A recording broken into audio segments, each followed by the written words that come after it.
ముందుగా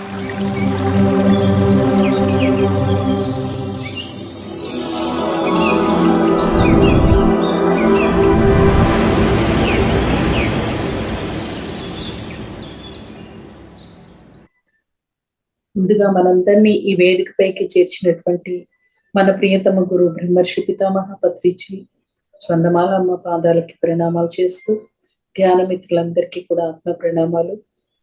ఈ చక్కటి అవకాశాన్ని ఇచ్చినటువంటి మహావతార్ బాబా ఫౌండేషన్ వారికి ధన్యవాదాలు.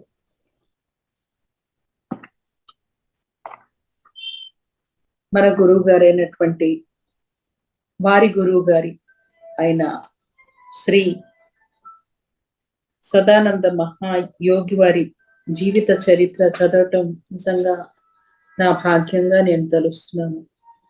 ఆల్రెడీ ఒక జూమ్లో ఈ స్వాధ్యాయ జరిగినప్పుడు నేను అనుకున్నాను, నేను కూడా చదివితే బాగుండేది. ఆ అవకాశం నాకు ఈ జూమ్లో వచ్చింది. ఓకే ఫ్రెండ్స్, ఓం శ్రీ గురుభ్యో నమః. ఈ పుస్తకాన్ని లక్ష్మీనారాయణమ్మ గారు మరియు పూర్ణిమ రాజేష్ వీరిద్దరూ కలిసి రాయటం జరిగింది. వీరి యొక్క ముందు లక్ష్మీనారాయణమ్మ గారి ముందు మాట ఏంటో చూద్దాం. ధ్యాన పరిచయం. నా పేరు లక్ష్మీనారాయణమ్మ, మాది బనగానపల్లె. విశ్వగురువు పిఎస్ఎస్ఎం వ్యవస్థాపకులు బ్రహ్మర్షి పితామహ సుభాష్ పత్రిజీ దివ్య దర్శనం ధ్యాన పరిచయ భాగ్యం శ్రీ గురు మహారాజ్ శ్రీ శ్రీ శ్రీ సదానంద మహాయోగి ఆశ్రమం నందవరం నందు మొదటిసారిగా లభించింది. పత్రిజీని మొట్టమొదటిసారిగా లక్ష్మీనారాయణమ్మ గారు సదానంద యోగి గారి ఆశ్రమమైనటువంటి బనగానపల్లిలో పత్రిజీని మొదటిసారి కలిశారంట. స్వప్నంలో నందవరం గురు మహారాజ్ సదానంద యోగి మహాసమాధి ప్రాంగణం వారి దర్శన భాగ్యం ఇచ్చారు. మరి అంత పూర్వమే స్వప్నంలో ఈ ఆశ్రమాన్ని వారు చూసి ఉన్నారు. సదానంద గారి ఆశ్రమాన్ని భౌతికంగా పక్షి రూపంలోనూ పాము రూపంలోనూ దర్శనాలు ఇస్తూ ఉంటారు. ప్రతిరోజు కూడా వారు వివిధ రూపాల్లో, పక్షుల రూపంలో కానీ సర్పం రూపంలో కానీ మొత్తానికి ఏదో ఒక రూపంలో కనిపిస్తూ ఉండేవాళ్ళంట, దర్శనమిస్తూ ఉండేవాళ్ళంట. వారి ఉనికిలో చుట్టవాసన అనుభూతి వచ్చేది. మరి వీళ్ళు ఎలా గుర్తించేవాళ్ళు అంటే, సదానంద యోగి గారికి ఒక అలవాటు ఉండేది, చుట్ట తాగేవారు అనమాట. సో ఆ వాసన వచ్చేదంట. ధ్యానంలో ఒకరోజు, అది 3/10/2020 సంవత్సరంలో, మై డియర్ మాస్టర్స్, మనందరి గురువు గారైన పితామహ సుభాష్ పత్రిజీ విశ్వగురువు, సాక్షాత్తు పరమాత్మ, వేరే అంతటి గొప్పవారు అయి ఉన్నప్పుడు, మరి వీరే ఇంతటి గొప్పవారు అయి ఉన్నప్పుడు, మరి వీరి గురువు గారైన గురు మహారాజ్ శ్రీ సదానంద యోగి వర్యులు ఎంతటి మహానుభావులో కదా. పత్రి సార్ గురించి మనకు తెలుసు. వారే అంతటి మహానుభావులు అయినప్పుడు వారి గురువు గారు ఇంకా ఇంతటి మహానుభావులై ఉంటారు అని వాడు అంటున్నారు. వారి గురించి తెలియచేసే ఒక పుస్తకం ఉంటే బాగుంటుంది అనిపించిందంట లక్ష్మీనారాయణమ్మ గారికి. వెంటనే, అయితే వారి గురించి నువ్వే పుస్తకం రాయి అని నా అంతరంగంలో వినిపించింది. ఆవిడకి అంతరంగం నుంచి ఆ వాయిస్ విన్నారంట.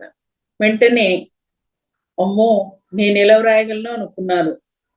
పత్రిజీ చెప్తుంటారు కదా, విశ్వానికి సంబంధించిన పనులు ఏదైనా సాధ్యమే అని. అంతరంలో మళ్ళీ వినిపించింది. వెంటనే, సరే గురువు గారు, మీరు అందిస్తామంటే నేను, నా శరీరం సిద్ధం, నేను కేవలం ఒక పని ముట్టును మాత్రమే. ఆవిడ అనుకున్నారంట నేనేం చేయగలను అని. కానీ అంతరంగంలో మళ్ళీ గుర్తొచ్చిందంట, విశ్వానికి సంబంధించిన ఏ పనైనా మనకి చాలా సులువుగా మనం చేయగలుగుతాం, అది నేను చేస్తున్నాను అనే భావనలో లేకపోతే. ఆవిడ అలాగే అనుకున్నారు, నా శరీరాన్ని మీరు ఉపయోగించుకోండి, నేను సిద్ధంగా ఉన్నాను అని లక్ష్మీనారాయణమ్మ గారు అనుకున్నారు. ధ్యానంలోంచి బయటకు వచ్చాక అంతా మీరే చూసుకోవాలి అని అనుకుంటూ వచ్చారు బయటికి.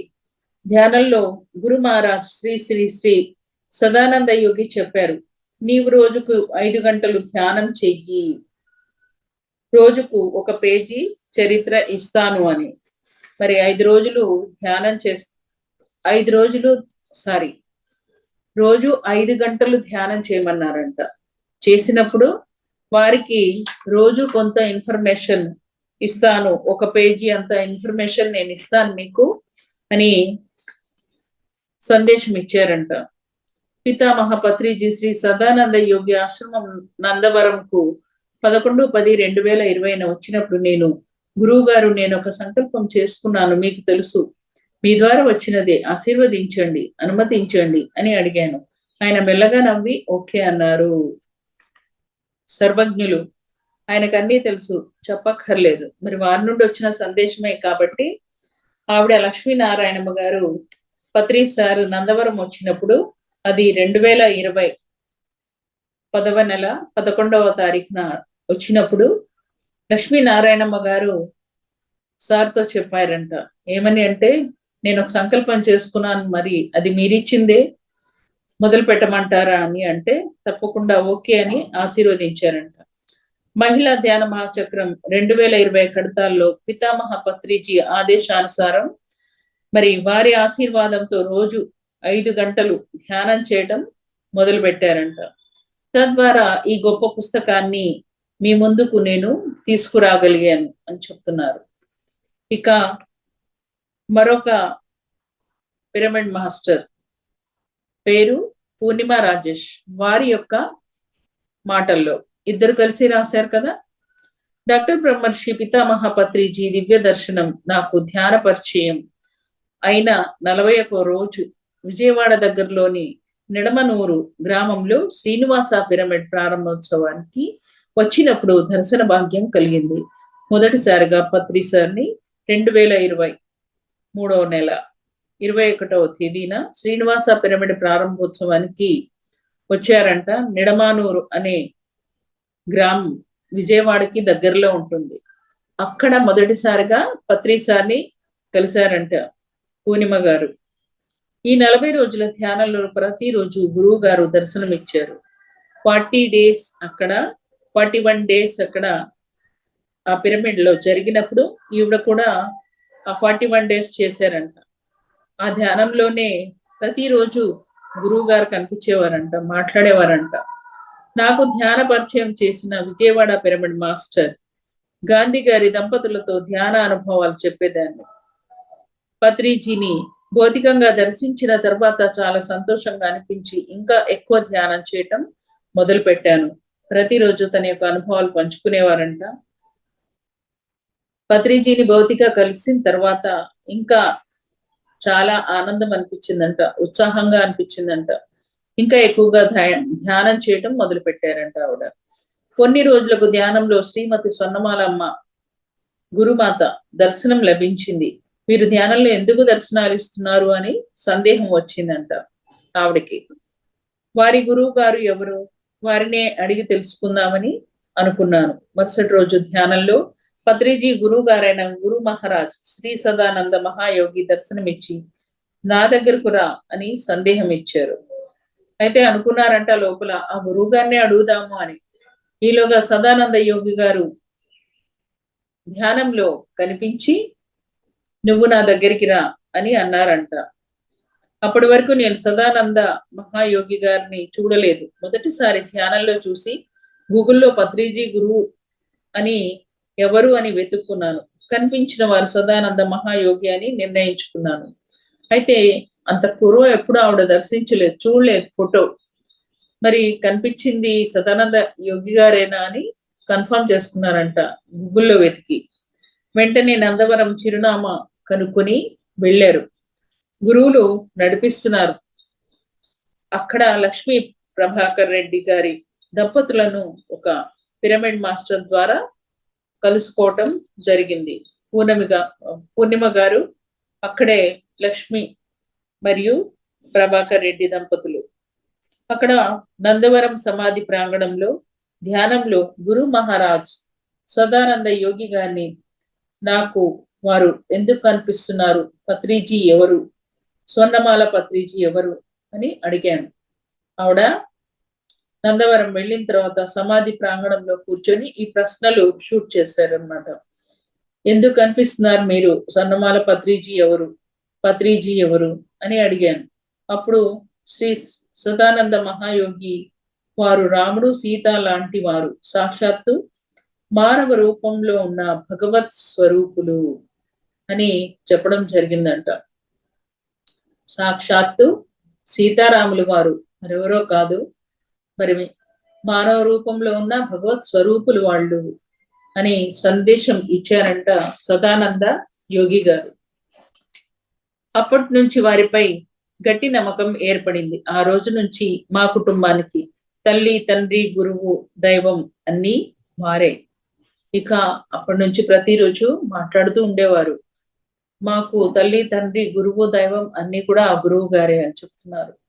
నందవరం వెళ్ళినప్పుడు 2020లో లక్ష్మీ ప్రభాకర్ రెడ్డి గారి దంపతులు శ్రీ సదానంద మహాయోగి గురించి చరిత్ర వ్రాయమన్నారు. గురువులు అని చెప్పారు. కొన్ని నెలలు ధ్యానానుభవాలు పంచుకునే వాళ్ళం. ఒకరోజు అనుకోకుండా ఫోన్లో సజ్జన సాంగత్యంలో భాగంగా సదానంద స్వామి గురించి చర్చిస్తూ ఉండగా సాక్షాత్తు సదానంద స్వామి కనిపించి వారు మాట్లాడడం మొదలు పెట్టారు.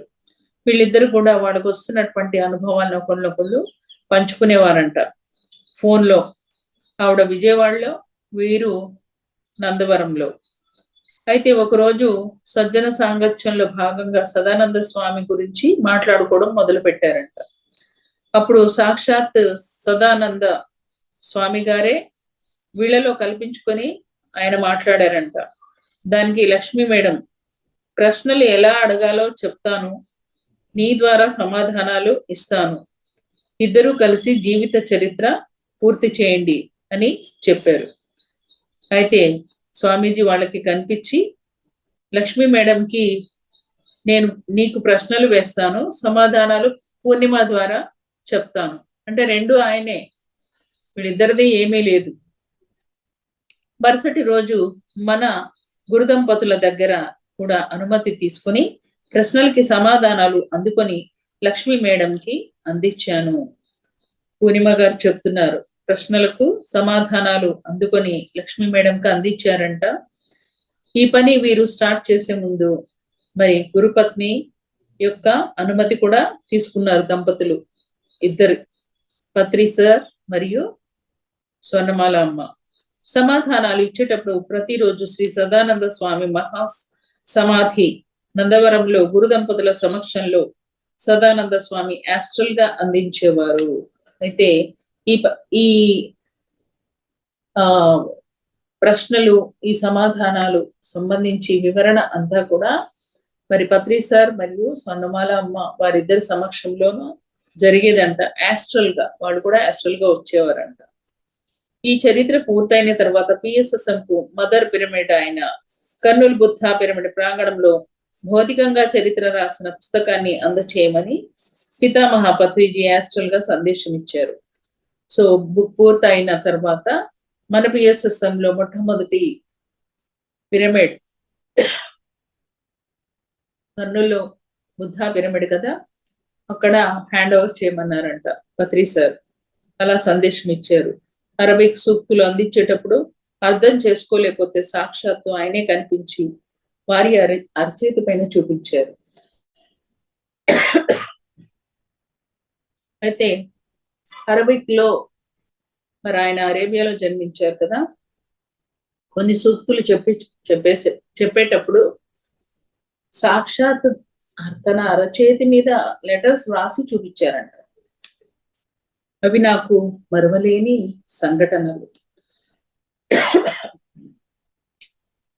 ప్రతిరోజు 10-20 ప్రశ్నలు అందించేవారు. దాదాపు 300 ప్రశ్నలు 18 రోజులు. 17/4/2021 నుంచి 4/5/2021 అంటే ఏప్రిల్ నెలలో స్టార్ట్ అయితే మే నెల 4వ తారీఖు వరకు అందిస్తూనే ఉన్నారంట. గురు మహారాజ్ సదానంద స్వామి వారు అందించిన జ్ఞానామృతాన్ని వరుస క్రమంలో గురువుల సాంగత్యంలో వ్రాయడం జరిగింది. వారు ఇచ్చిన ఇన్ఫర్మేషన్ అంతా గురువు గారి సమక్షంలోనే కూర్చొని రాశారంట. గురువు గారి గత జన్మలు, ప్రస్తుత జన్మ యొక్క జ్ఞానమే ఈ పుస్తకము. మరి ఈ పుస్తకంలో ఉన్న లిటరేచర్ అంతా, వివరణ అంతా ఏంటి అంటే ఆ గురువు గారి యొక్క గత జన్మలు గురించి అందులో ఉందంట ఈ పుస్తకంలో. చివరగా నందవరం ఆశ్రమంలో గురువుల ఆశీర్వాదంతో తుది మెరుగులు దిద్దించారు. ఇక ఎండింగ్ లో నందవరంలోనే కూర్చొని ఎలా రాయాలో ఎండింగ్ చెప్పారంట పత్రిసార్. ధ్యానం చేసుకుంటూ పుస్తకాన్ని పూర్తి చేశాము. ఆశ్రమంలో గడిపిన ఆ 5 రోజులు మర్చిపోలేని మధుర స్మృతులు. అయితే ఆశ్రమంలో 5 రోజులు చివరగా గడిపారంట. ఆ 5 రోజులు కూడా వారి జీవితంలో మరవలేని మధుర స్మృతులంట. అంత అద్భుతంగా వాళ్ళు అక్కడ ధ్యానం చేసుకుంటూ ఆ పుస్తకాన్ని ముగించారు రాయటం. 2021 జూన్ 29న బుద్ధ పిరమిడ్ కర్నూల్లో పితామహ పత్రిజీకి ఈ పుస్తకాన్ని అందించారు. గురువు గారు పుస్తకాన్ని పూర్తిగా చదివి చాలా ఆనందించారంట. పితామహ పత్రిజీ ధ్యాన మహాచక్రం కడతాల్లో గురువు గారి పుస్తకాన్ని రిలీజ్ అవుతుంది అని చెప్పడం జరిగింది. అందరూ తప్పకుండా చదవండి అని గురు పౌర్ణమి రోజున బత్తులూరుపాడు విశ్వకాంతి పిరమిడ్ ప్రారంభోత్సవంలో ప్రకటించారు. సో డిసెంబర్ మాసం వరకు ధ్యాన మహాచక్రంలో ఇది రిలీజ్ అవుతుంది. అందరూ కూడా ఈ బుక్స్ కొనుక్కొని చదవండి, తెలుసుకోండి మా గురువు గారి గురించి అన్నారంట పత్రి సార్. కృతజ్ఞతాభివందనాలు. మహా అద్భుతమైన జ్ఞానామృతాన్ని శ్రీ గురు మహారాజ్ సదానంద మహాయోగి జీవిత చరిత్ర అందించిన పరమ గురువులు శ్రీ సదానంద మహాయోగికి, పితామహ సుభాష్ పత్రిజీకి, పత్రి అమ్మకు, ఎందరో యాస్ట్రల్ మాస్టర్స్ కి శతకోటి కృతజ్ఞత అభివందనాలు. హృదయపూర్వక ఆత్మ ప్రణామాలు కూడా తెలియచేస్తున్నాము. మరి ఈ సందర్భంగా వాళ్ళు కృతజ్ఞత అభివందనాలు కూడా తెలియచేసుకుంటున్నారు. పత్రి సార్ కి, స్వర్ణమాల అమ్మకి, ఎంతో మంది యాస్ట్రల్ మాస్టర్స్ కి, ఎస్పెషల్లీ సదానంద యోగి గురువు గారికి. సదానంద స్వామి వారికి గత జన్మలోను ఈ జన్మలోను శిష్యులైన శ్రీ ద్వారకానాథ్ గారికి ప్రత్యేక కృతజ్ఞత అభివందనాలు. ద్వారకానాథ్ గారు అంటే స్వర్ణమాల పత్రి గారి తమ్ముడు అన్నమాట. ఆయన ఈ జన్మలోను గత జన్మలో కూడా శిష్యుడుగా ఉన్నారంట. ఆయనకి శ్రీ సదానంద స్వామి వారితో ఉన్న అద్భుతమైన అనుభవాలను ఈ పుస్తకంలో పొందుపరచడానికి అనుమతి ఇచ్చారు. అయితే ఆయనకు కూడా ఇందులో కొంత భాగాన్ని ఇచ్చారంట సదానంద స్వామి గారు, వారి అనుభవాలు ఇందులో పంచుకోవడానికి. పుస్తకంలో మార్పులు చేసి కొంత క్రొత్త సమాచారాన్ని అందించి ముందుకు తీసుకెళ్ళడానికి యాస్ట్రల్ గాను భౌతికంగాను ఎంతో సహాయం చేశారు, మార్గదర్శనం చేశారు. వారికి మరొకసారి ఆత్మపూర్వక నమస్కారాలు, కృతజ్ఞతలు అని చెప్తున్నారు. మరి వీరు కూడా ఎంతో సహకరించారంట యాస్ట్రల్ గా ఈ పుస్తకాన్ని ముందుకు తీసుకెళ్ళడానికి, భౌతికంగాను యాస్ట్రల్ గాను. ఉయ్యూరు పిరమిడ్ మాస్టర్ బ్రహ్మ విద్వరిష్ట స్వర్ణలత మేడం గారికి ప్రత్యేక ధన్యవాదాలు. సేత్ రామాచారి గారికి, శ్రీ సదానంద నిత్య అన్నదాన సేవా ట్రస్ట్ నందవరం సభ్యులందరికీ కూడా, మాకు జన్మ ఇచ్చిన తల్లిదండ్రులకు, కుటుంబ సభ్యులకు, స్నేహితులకు, ఈ పుస్తకం ప్రింటింగ్ కి సహకరించిన దాతలు శ్రీమతి నిర్మలా శ్రీనివాస్ గారు, శ్రీమతి మాలతి గారు, శ్రీజీ సాంబశివరావు గారు, లక్ష్మీరెడ్డి గారులకు హృదయపూర్వక కృతజ్ఞతలు అని తెలియజేసుకుంటున్నారు పూర్ణిమ రాజేష్, లక్ష్మి ప్రభాకర్ రెడ్డి గారు. ఎందుకంటే ఇంత మంచి పుస్తకం బయటికి వచ్చి మరి ఈ పుస్తకం వెనక ఉన్నటువంటి వాళ్ళ గురించి కూడా తెలుసుకోవాల్సిన అవసరం ఉంది. పరమ గురువు సదానంద మహాయోగి గారి గురించి మరి ఉయ్యూరు స్వర్ణ లతా మేడం గారు, బ్రహ్మర్షి పితామహ పత్రిజీ పిఎస్ఎస్ఎం వ్యవస్థాపకులు ధ్యానాన్ని ప్రపంచవ్యాప్తం చేయడానికి కృషి చేశారు. పిఎస్ఎస్ఎం మానవ సమాజ పునర్నిర్మాణానికి, భూమిపై సకల ప్రాణకోటి స్వేచ్ఛ సంతోషాలతో జీవించడానికి అనువైన పరిస్థితులు కల్పించడం కోసం ఆవిర్భవించిన సంస్థ. అలాంటి సంస్థని, అలాంటి పరమ గురువుని అందించిన వారు సదానంద యోగి గారు. భూ ఉన్నతీకరణకు, మనిషి తనని తాను తెలుసుకోవడానికి మార్గం తనలోనికి ప్రయాణించడమే అని పత్రిసార్ తెలియచెప్పారు. అది శ్వాస మీద ధ్యాస వల్లనే సాధ్యమని పిఎస్ఎస్ఎం యొక్క లక్ష్యం. ఇంతటి మహత్ కార్యాన్ని చేపట్టాలంటే ఎంతటి మహత్తర శక్తి జ్ఞానాలు కలిగి ఉండాలి. మరి ఇది మామూలు విషయం కాదు, ఇది మామూలు లక్ష్యం కాదు. మహోన్నతమైనటువంటి మరి భూమండలం మీదే పెను మార్పు, మూలాల నుంచి జరిగే మార్పు. ఆ మార్పుకి దోహదం చేసింది శ్వాస మీద ధ్యాస అనే ధ్యానము. ఈ ధ్యానం గురించి చెప్పడం అంటే మామూలు విషయము కాదు అని చెప్తున్నారు. పత్రిజీ ఎంతటి శక్తి జ్ఞానాల కలబోత అయితే ఆ మహోన్నతిని తీర్చిదిద్ది ప్రపంచానికి అందించిన పరమయోగి బ్రహ్మజ్ఞాని సదానంద మహాయోగి మహాగురు సామర్థ్యం మరి ఇంకా ఎంతటితో కదా ఆవిడ చెప్తున్నారు. పత్రిసారే ఇంత మహోన్నతమైనటువంటి లక్ష్యంతో వచ్చారు అంటే, అలాంటి లక్ష్యంతో వచ్చిన ఆ పత్రిసార్ని శిష్యుడుగా చేసుకున్న ఆ గురువు ఎంతటి గొప్పవారు. మహాజ్ఞాని శ్రీ సదానంద యోగి సౌదీ అరేబియాలో జన్మించి ఉన్నారు. వారి తల్లిదండ్రుల అనుమతితో ఒక యోగి ఆయనను తీసుకుని హిమాలయాలకు వెళ్ళి సదానంద అని పిలుస్తూ, నువ్వు బ్రహ్మజ్ఞానివి కావాలి, అమాయక ప్రజల్ని రక్షించాలి అని చెప్పేవారు. మరి శ్రీ సదానంద యోగి గారు సౌదీ అరేబియాలో జన్మించారంట. వారు బాల్యంలో ఉన్నప్పుడే ఒక హిమాలయ యోగి వచ్చి, మీ అబ్బాయిని మాకు ఇచ్చేయండి అంటే ఈ తల్లిదండ్రి అట్లా ఇచ్చేశారంట. మనమైతే ఇస్తామా? ఇవ్వం కదా. చూడండి, అంటే ఆ సమయానికి వాళ్ళ ఆలోచన విధానాన్ని ఎలా ఉంచారు మాస్టర్స్ కూడా, అతను అడగడము వీరు ఇచ్చేయటము జరిగింది. అయితే హిమాలయాలకు వెళ్ళి సదానంద అని పిలుస్తూ, నువ్వు బ్రహ్మజ్ఞానివి కావాలి, అమాయక ప్రజల్ని రక్షించాలి అని ఆ గురువు చెప్పారంట. పైలోకాల్లో ఒప్పందం వల్ల గురు శిష్య సంబంధము ఇద్దరికి కూడా ఏర్పడింది. ఇదంతా కూడా ఊర్ధ్వలోకంలో వాళ్ళు డిసైడ్ చేసుకున్న ప్రణాళిక. శిష్యుడు ఎక్కడ ఉన్న గురువు గుర్తించి తన వైపు లాక్కుంటాడు. ఎప్పుడైతే శిష్యుడు సిద్ధంగా ఉంటాడో ఆ శిష్యుడిని ఎక్కడ ఉన్నా కానీ ఆ గురువు వెళ్ళి తెచ్చుకుంటాడు. అలాగే ఆ గురువు వెళ్ళి సదానంద యోగి గారిని తెచ్చుకున్నారు. మనం కూడా పత్రిసార్ వైపు అలాగే ఆకర్షించబడ్డాము. ఎలాగైతే మరి సదానంద యోగి గారు వారి గురువుకి ఆకర్షించబడ్డారో మనమంతా కూడా పత్రిసార్ వైపుకి ఆ రకంగా ఆకర్షించబడి పని చేస్తున్నాము. హిమాలయాల్లో అనేక మంది పరమ పురుషులు భౌతిక శరీరంతోనూ సూక్ష్మ శరీరంతోనూ నివసిస్తూ మానవాళి ఔన్నత్యానికి కృషి చేస్తూ ఉంటారు. మరి హిమాలయాల్లో ఎంతో మందిని ఆయన దర్శించి ఉన్నారు. వాళ్ళంతా కూడా లోక కళ్యాణం కోసమనే అక్కడ ఉన్నారంట కొన్ని వేల సంవత్సరాల నుంచి. వారితో అనేక సంవత్సరాల సాంగత్యం తర్వాత సదానంద యోగి భారతదేశం అంతా తిరిగి ఆధ్యాత్మికత వ్యాప్తి చేస్తూ చివరిగా కర్నూలు చేరి శిష్యుని కోసం ఎదురు చూశారు. మరి హిమాలయాల్లో అందరినీ కలిశారంట. తర్వాత భారతదేశం అంతా తిరిగారంట. తిరిగి చివరగా కర్నూలు చేరుకున్నారు. చేరుకుని వెయిటింగ్ చేస్తున్నారు. ఎవరి కోసం? శిష్యుడి కోసం అన్నమాట. 1981లో పత్రిజీ సదానంద యోగిని కలిశారు.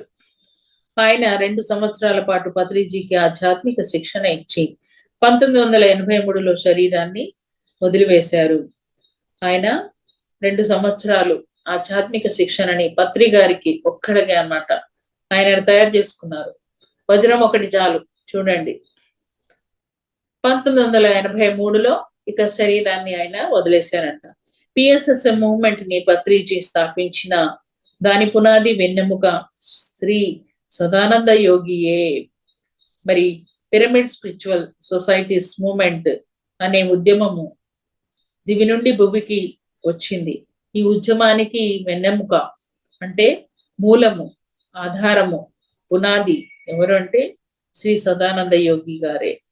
భూమి మీద ఇంతటి మహత్తర మార్గాన్ని అందజేసిన పత్రిజీని తీర్చిదిద్దిన ఆ పరమ గురువు సదానంద యోగి మహారాజ్ గురించి తెలుసుకోవడం ఎంతో భాగ్యం. ఈ భాగ్యం మనకు కలుగజేసిన ఆ పరమ గురువుకు కృతజ్ఞతలు, ప్రణామాలు.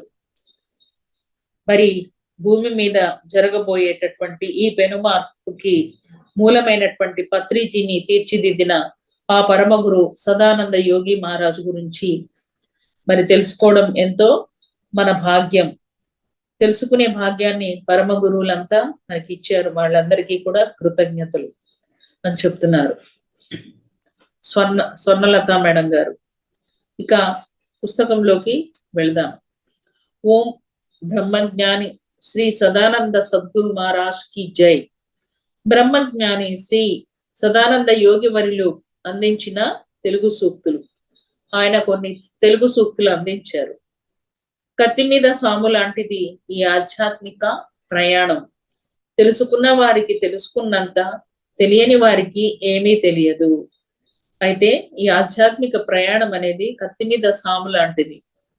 ఇదేమీ మామూలు విషయం కాదు. ఎవరైతే ఆధ్యాత్మిక సాధన మొదలు పెడతారో వాళ్ళు కత్తి మీద సాము చేస్తున్నట్టే. అంటే అన్ని పరీక్షలు ఉంటాయి, ఎదుర్కోవాల్సి ఉంటుంది. తెలియని వారికి ఏమీ తెలియదు. మరి తెలుసుకున్న వారికి తెలుసుకున్నంత. తెలుసుకొని ఏం చేస్తున్నాడు ఈ మానవుడు? నీది నాది అని కొట్టుకుంటున్నాడు. తెలుసుకోకముందు కొట్టుకున్నాడు, తెలుసుకున్నాక కూడా కొట్టుకుంటున్నాడు అని చెప్తున్నారు. నీది నాది అని కొట్టుకుంటున్నాడు. దీనికి పరిష్కారం ధ్యానం ఒక్కటే. ఆ ధ్యానాన్ని బాగా చేయాలని చెప్తున్నారు. అది శ్వాస మీద ధ్యాస. ఈ ధ్యానం ఒకటి నీది నాది అని కొట్టుకోకుండా చేసేటటువంటి ప్రక్రియ అని చెప్తున్నారు. రెండవ సూక్తి, శ్వాస మీద ధ్యాస. ధ్యానం అంటే అందరూ చేయగలిగిన ధ్యానం. చిన్న పెద్ద, ధనిక పేద అందరూ చేయగలిగేదే. ఏం చెప్తున్నారో, ఈ శ్వాస మీద ధ్యాస అనే ధ్యానము అందరూ చేయగలిగేది. కుల మతానికి అతీతంగా ఉంది ఈ ధ్యానం. చిన్నవాళ్ళు, పెద్దవాళ్ళు, పురుషులు, స్త్రీలు అందరూ చేయగలిగేది. పేదవాళ్ళు, ధనికులు. ఈ శ్వాస మీద ధ్యాస, శ్వాసను గమనించిన వాడికి లేదు ఇక పునర్జన్మ. ఎవరైతే ఈ శ్వాస మీద ధ్యాసను గమనించడం మొదలు పెడతారో వాళ్ళకి ఇంకా మళ్ళీ జన్మ లేదు. లేనిచో ఎత్తాలి అనేక జన్మలు, పడాలి ఈతి బాధలు. మరి శ్వాస మీద ధ్యాస పెట్టకపోతే మళ్ళీ మళ్ళీ జన్మలు ఎత్తాలి, ఈతి బాధలు అనుభవించాలి. మళ్ళీ ఇవే బాధలు పునరావృతం అవుతాయి మనకి. మూడవ సూక్తి, గురు శిష్యుల మధ్య బంధం అంటే పత్రికి నాకు ఉన్న బంధమే. నేర్చుకోవాలి అందరూ. పత్రిని చూసి గురువుకు ఎలా సేవ చేయాలో. మీరు అయ్యారు అదృష్టవంతులు. పత్రిని గురువుగా చేసుకుని అయ్యాడమ్మా విశ్వం అంతటికి గురువు పత్రిజీ. ఆయన ఏమంటున్నారు? గురు శిష్యుల బంధం అంటే మా ఇద్దరిని చూసి నేర్చుకోండి. ముఖ్యంగా పత్రిజీని చూసి నేర్చుకోండి, ఒక గురువుని ఎలా చూసుకోవాలి అనేది. మరి ఆ పత్రిజీ మీకు గురువు అయ్యారంటే మీరెంతో అదృష్టవంతులు అని సదానంద యోగి గారు పత్రి సార్ గురించి మనకి చెప్తున్నారు. విశ్వం అంతటికీ కూడా గురువు పత్రిజీ అని చెప్తున్నారు. స్వర్ణమాల నాలుగవ సూక్తి, స్వర్ణమాల పత్రి అంటే ఎవరమ్మా? గురుమాత అని చెప్పి అన్ని ఇచ్చేది గురుమాత. దొరికింది మనకు అదృష్టం. మరి మనందరికీ అన్ని ఇచ్చేది ఆ గురుమాతే. ఆవిడ దొరకడం మన యొక్క అదృష్టం. ఈమెను గురుమాతగా పొందే భాగ్యం ఎవరికి వస్తుంది అమ్మా? ఈ భాగ్యం మనలాంటి అదృష్టవంతులకి తప్ప. మరి స్వర్ణమాలమ్మని గురుమాతగా మనం పొందడం మన యొక్క భాగ్యం, మన యొక్క అదృష్టంగా చెప్తున్నారు. ఐదవ సూక్తి, తెచ్చాడమ్మా శ్వాస మీద ధ్యాస.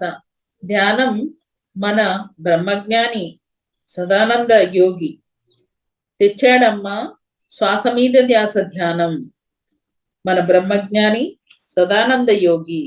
అయితే ఈ బ్రహ్మజ్ఞాని అయిన సదానంద యోగి ద్వారా పత్రి సార్కి అందిస్తే, సార్ ద్వారా మనకి శ్వాస మీద ధ్యాస అనే ధ్యానము అందింది. అవుతుందమ్మా ప్రచారం మన పత్రిజీతో. సంతోషపడుతున్నాడమ్మా తన గురువు సదానంద యోగిని. ఉండాలమ్మా గురువులకు ఇలాంటి శిష్యులు. మరి ఏదైతే ఏ సంకల్పంతో, ఏ లక్ష్యంతో అయితే సదానంద యోగి గారు జన్మ తీసుకున్నారో ఈ ఒక్కడి కోసం, నిజంగా ఆ ఒక్కడి కోసం ఈయన జన్మ తీసుకున్నందుకు వారి లక్ష్యాన్ని సాకారం చేశారు పత్రి సార్. ఇలాంటి గురువులకి ఇలాంటి శిష్యులు ఉండాలి అని చెప్తున్నారు. మురిసిపోతున్నాడమ్మా మనమ్మ బ్రహ్మజ్ఞాని సదానంద యోగి ప్రియ శిష్యుడు పత్రిజీతో చేస్తున్నారమ్మా ధ్యానం శ్వాస మీద ధ్యాసతో మన ధ్యానులు. పత్రిజీ సంకల్పం కోసం కష్టపడుతున్నారమ్మా మన పిరమిడ్ మాస్టర్లు. ధ్యాన శాకాహారుల ప్రచారం కోసం ఎంతో శ్రమిస్తున్నారమ్మా అంటూ ఆయన ఒక సూక్తిలాగా చెప్పారనమాట. దీన్ని కూడా పిరమిడ్ మాస్టర్లు అందరూ కూడా మరి సదానంద యోగి గారి లక్ష్యాన్ని పత్రిజీ తీసుకుని ఆ లక్ష్యాన్ని సాకారం చెయ్యాలనుకుంటే దాన్ని పిరమిడ్ మాస్టర్లు అందరూ కలిసి సాకారం చేస్తున్నారు, ఎంతో శ్రమిస్తున్నారు అని. కట్టిస్తున్నారమ్మా పిరమిడ్స్ ప్రజల బాగు కోసం. వస్తుందమ్మా ఆనందం మీరందరినీ చూసి. గురు దంపతులకు బ్రహ్మజ్ఞాని సదానంద యోగికి మరి ఖచ్చితంగా ఎంతో కష్టపడి పిరమిడ్స్ కడుతున్నారు. ఆ పిరమిడ్స్ చూసిన తర్వాత ఆ దంపతులకి సదానంద యోగి గారికి ఎంతో ఆనందం వస్తుంది. అలాంటి పని చేస్తున్నారు పిరమిడ్ మాస్టర్స్. బ్రహ్మజ్ఞాని శ్రీ సదానంద మహాయోగి వర్యులు అందించిన కొన్ని అరబిక్ సూక్తులు. అరబ్ లో కూడా కొన్ని సూక్తులు ఇచ్చారంట అరబీలో. అవి ఎలా ఉంటాయి అంటే, అరబిక్ సూక్తి మొదటిది మహానా త్యానే ఉపనా చల్లకి క్యాకు. దాని అర్థం ఏంటంటే, శరీరం శిథిలమైనప్పటికీ ఆత్మ చెడిపోదు, ఎందుకంటే ఆత్మ శాశ్వతమైనది. రహనే మాకు క్యాకు ఉంది బి నావా. మనసు ఉన్నప్పటికీ ఆత్మతో చెయ్యాలి ప్రయాణం. ఓహనా ప్యారి ఇంకో సాతికి. దాని అర్థం బుద్ధి ఉన్న చోట అన్ని ఉన్నట్లే. ఆ బుద్ధి ఒకటి ఉంటే మనకు సర్వం ఉన్నట్లే అని చెప్తున్నారు. ఆ బుద్ధిని సంపాదించుకోవాలి అంటే మనం మన అంతరంగంలోకి ప్రయాణం చేయాలి శ్వాస మీద ధ్యాస పెట్టి. మఖనా ఇంకో సాతికే రఖి. దాని అర్థం నేను కాదు, ఇక్కడ అంతా ఆత్మే, ఇక్కడ ఉన్నది ఎవరు, నేను కూడా కాదు అంటున్నారు. అంత పెద్ద గురువర్యులు సదానంద యోగి గారు నేను కాదు అంటే, ఆఫ్టర్ ఆల్ మనమెంత, ఆ ఉన్నదంతా ఆ పరమాత్మ తత్వమే అని చెప్తున్నారు. రఖనా ఇంకో ప్యారీకే సాత్పా. మన ధ్యానం మన కోసం చేసుకోవాలి అని చెప్తున్నారు. ఎవరినో ఉద్ధరించడం కోసం కాదు, నీ కోసం నువ్వు ధ్యానం చేయి. సాత్నే మన పత్రిసే ఖ్యాకు. మన పత్రి చెప్పేది ఎవరి కోసం? వారు ధ్యానం చేసుకోమని, అందరి కోసం. మకనా త్యాతు ఇంకో రఖీ బి. మన ఆరోగ్యం కోసం చేసుకోవాలి ధ్యానం. మఖనా రఖీ దుందుబి త్యానే బి. మన కర్మలు తొలగించుకోవడానికి చెయ్యాలి ధ్యానం. బ్రహ్మజ్ఞాని శ్రీ సదానంద మహాయోగి సందేశం. ఓం అనే అక్షరం గంధంతో రాసి చరిత్రను రాయడం మొదలు పెట్టమన్నారు. గంధం అంటే వీరికి చాలా ఇష్టం. సదానంద మహారాజ్ పుస్తకం రాసేటప్పుడు గంధం తీసుకుని ఓం అనే అక్షరం రాయించారంట. రాయించి ఆ ప్రణవనాథాన్ని రాయించిన తర్వాత అప్పుడు ఆయన మొదలు పెట్టమన్నారంట పుస్తకం రాయటం. గంధం అంటే సదానంద యోగి గారికి చాలా ఇష్టం అంట. పితామహ బ్రహ్మర్షి సుభాష్ పత్రిజీ నందవరం ఆశ్రమం సందర్శించారు, ఆశీర్వదించారు. ఈ దివ్య చరిత్రను రాయడానికి అనుమతించారు. శ్రీ సదానంద మహాయోగి జీవితం. జననం సౌదీ అరేబియా దేశం. మాట్లాడే భాషలు అరబిక్, తెలుగు, ఉర్దూ 3 భాషలు మాట్లాడేవాళ్ళంట. తల్లి పేరు కాలిషావలి, అక్కలు మస్తాన్వలి, చాంద్వలి. తల్లిదండ్రులు పెట్టిన పేరు వలీ బాబా. సదానంద యోగి గారికి వారి తల్లిదండ్రి అంటే ముస్లిం కుటుంబంలో జన్మించారు. గురువు గారు సూఫీ మాస్టర్. ఈయన యొక్క గురువు గారు సూఫీ మాస్టర్ అంట. చదువు ఆత్మజ్ఞానం, ఆత్మవిద్య, భౌతిక విద్య ఆయన ఏమి చదవలేదు. అన్ని జన్మల జీవిత కాలం దాదాపు 2000 సంవత్సరాలు. ఈయన భూమి మీద మొత్తం అన్ని జన్మలు లెక్కేసుకుంటే 2000 సంవత్సరాలు భూమి మీద ఉన్నారంట. సుమారు 5 సంవత్సరాల వయసు ఉన్నప్పుడు సౌదీ అరేబియాలో చిన్నారి సదానంద ఇంటి ముందు నుంచి ఒక సూఫీ మాస్టర్ వెళ్తూ పిల్లవాడికి మంచి భవిష్యత్తు ఉందని చెప్పి వారి తల్లిదండ్రులను అడిగి ఆ బాలుని తీసుకువెళ్లారు. బాప్రే, 5 ఏళ్లకే అంత చిన్న బాలుని పట్టుకుని ఒక సూఫీ మాస్టర్ మీ బాబుని మాకు ఇచ్చేయండి, ఎందుకంటే ఈయన చేయవలసిన పని చాలా ఉంది అని చెప్పారంట. కాళ్ళకు పసరు పూసి కళ్ళు మూసి తెరిచే లోపే సౌదీ అరేబియా నుంచి నేరుగా భూటాన్ అడవుల్లోని హిమాలయ పర్వత పాదముల దగ్గర ఉన్నారంట. అయితే మరి ఎలా తీసుకెళ్లారు పట్టుకొని? ఏ ఫ్లైట్ లోనో ఏ ట్రైన్ లోనో కాదు, కాళ్ళకి ఏదో లేపనం పూసారంట. క్షణాల్లో ఇద్దరు మాయమైపోయారంట. ఎక్కడున్నారు? హిమాలయ పర్వత పాద ప్రాంతమైన భూటాన్ అడవుల్లో ఉన్నారంట. పత్రి మీకు ఎప్పుడు చెప్తూ ఉంటాడు కదా అంటున్నారు. అవును, పత్రి సార్ ఎప్పుడు మనకి చెప్తూ ఉంటారు ఆ గురువు గారి గురించి. వీరి బాల్యం ఎలా ఉంది అంటే, మా గురువు గారు నన్ను చాలా బాగా చూసుకునేవారు. నా బాల్యం అంతా అలా సంతోషంగా గడిపాను. నేను నిద్ర లేచేసరికి పండ్లు, ఆకుకూరలు, కూరగాయలు తీసుకొచ్చి పెట్టేవారు. అయితే ఈయన బాల్యము ఎంతో బాగుండేదంట, చాలా బాగా చూసుకునేవారంట. నిద్ర లేవగానే పళ్ళు, కాయగూరలు, ఆకుకూరలను తెచ్చి పెట్టేవారంట. మా గురువు గారు తినమని ఇచ్చేవారు. తల్లిని తండ్రిని మర్చిపోయేంత ప్రేమగా చూసుకున్నారు. వీళ్ళెవరు నాకు గుర్తు రాలేదని చెప్తున్నారు. చాలా తక్కువగా వండుకొని తినేవాళ్ళం. గురువు గారే వంట చేసేవారు. మా గురువు గారు సేవ చేయమని అడిగేవారు కాదు, వంట ఆయనే చేసేవారంట. ఆహారము చాలా తక్కువగా తీసుకునేవాళ్ళంట. ఎప్పుడు కూడా సేవ చేయమని అడిగేవారు కాదంట. అయినా నేను పాదాలు బొత్తి సేవ చేసేవాడిని. ఎక్కువ సమయం సేవ చేయించుకునేవారు కాదు. అలా నాకు నేనే పాదాలు నొక్కినా ఎక్కువసేపు పాదాలు నొక్కనిచ్చేవారు కాదంట, ఆపేసేవారంట. మా గురువు గారు శ్వాస మీద ధ్యాస ధ్యానం నేర్పించారు, శక్తి ఇచ్చారు. నాకు సుమారు 17 సంవత్సరాల వయసు వచ్చే వరకు సేవ చేశాను. అయితే ఆ గురువు, ఆ సూఫీ మాస్టర్ ఈయనకి శ్వాస మీద ధ్యాస చిన్నప్పుడే నేర్పించారంట. 17 ఏళ్ళు వచ్చే వరకు ఈయన అట్లా పెరిగారంట సేవ చేస్తూ. 17 సంవత్సరాల వయసులో మా గురువు గారు శరీరం వదిలేశారు. ఈయన 17వ ఏట మరి ఆ సూఫీ మాస్టర్ తన యొక్క శరీరాన్ని వదిలేశారంట. సదానంద, ఇక నా పని అయిపోయింది, ఒక సమాధి తయారు చేయబోయి అన్నారంట. మా గురువు గారు శరీరం వదిలిపెట్టేస్తున్నాను అనగానే నేను చాలా చాలా బాధపడ్డాను. ఒకరోజు అలా సడన్ గా అన్నారంట, సదానంద, ఇక నా పని అయిపోయింది, వచ్చిన పని నేను తయారు చేసుకున్నాను, నాకు ఒక సమాధి రెడీ చేయి అన్నారంట. నేను చాలా బాధపడ్డాను అంటున్నాడు.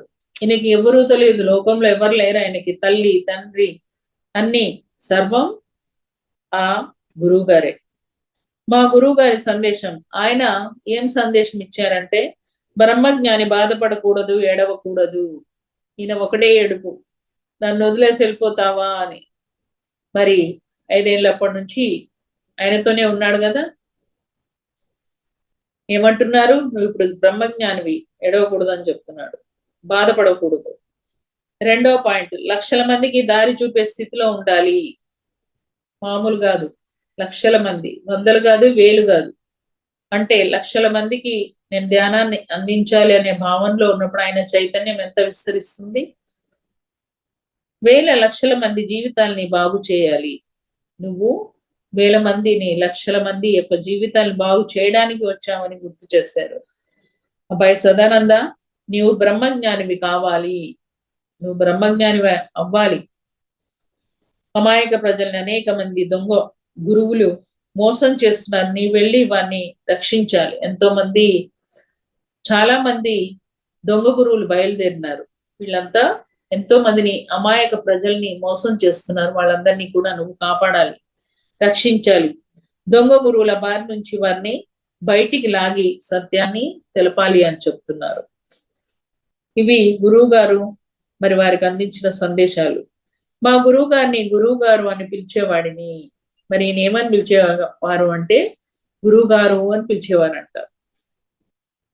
పేరు తెలియదు, అడగలేదు, వారు చెబితే తెలుసుకోవాలి, లేదంటే అడగకూడదు. ఆ రోజుల్లో గురుభక్తి అలా ఉండేది. చూడండి. ఇప్పుడైతే సార్ ఏమంటారు, నో గురువు నో శిష్య, you are all my friends అంటారు. గురు శిష్య పరంపర లేదు అంటారు. ఎందుకు అంటే ఇలా డిస్టెన్స్ మెయింటైన్ చేయాల్సి వస్తుంది. ఈయన కనీసం పేరు కూడా తెలుసుకోలేకపోయారు, ఎందుకంటే అది గురు భక్తి. అలా అడగకూడదు కాబట్టి అడగలేదు. చెప్తే వింటాను అనుకున్నారు, ఆయన చెప్పలేదు. మా గురువు గారు 1917 ఏప్రిల్ 6 మధ్యాహ్నం 12 గంటలకు తుది శ్వాస విడిచారు. చివరగా ఆయన 1917లో ఏప్రిల్ 6 మధ్యాహ్నం 12 గంటలకు తుది శ్వాస వదిలేశారు. గురువు గారు చూడండి, ఇలా ఉండాలి మరణం అంటే, ముందే తెలియాలి నేను పోతున్నాను అని అందరికీ చెప్పుకోవాలి, టాటా బాయ్ బాయ్ అని అనాలి. మరణానికి అలా సిద్ధంగా ఎవరవ్వగలరు? ఒక బ్రహ్మజ్ఞాని మాత్రమే. ఆయన తుది శ్వాస వదిలేశారు. గురువు గారు తుది శ్వాస విడిచిన తర్వాత అక్కడే ఒక గుంటను తవ్వి నేను అక్కడనే ఆ కార్యక్రమం అంతా పూర్తి చేశాను. మా గురువు గారు నన్ను అబ్బాయి సదానంద అనేవారు. నాకు సదానంద యోగి అని మా గురువు గారే నామకరణం చేశారు. అయితే గురువు గారు తుది శ్వాస వదలగానే అక్కడే గుంట తవ్వి ఆయన అక్కడే పూడ్చిపెట్టారు. అయితే ఇతన్ని ఈయన గుర్తు తెచ్చుకుంటా ఉన్నాడు, ఇంకా గురువు లేడు కదా, అబ్బాయి సదానంద అని పిలిచేవారంట. సదానంద యోగి అని పేరు పెట్టింది ఆ గురువు గారేనంట. ఆయనకి గురువు గారు లేరు, కానీ ఆయన మాటలే, ఆయన పిలిపే చెవులో వినిపిస్తా ఉన్నాయన్నమాట. గురువు పైలోకాల్లో ఒప్పందం. కొంత పూర్వజన్మ సుకృతం ఇంకా భూమి మీదకు జన్మ తీసుకుని వచ్చేటప్పుడు ఒప్పందం చేసుకుని వచ్చాను.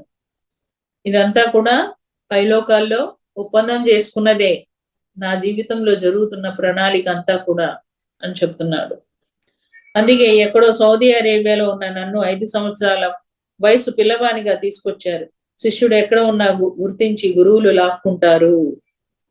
మిమ్మల్ని మీ పత్రి సార్ ఎలా ధ్యానంలోకి రప్పించారో నన్ను కూడా అలానే లాక్కున్నారు నా గురువు గారు, మీకు కూడా అలాగే జరిగింది అని గుర్తు చేస్తున్నారు.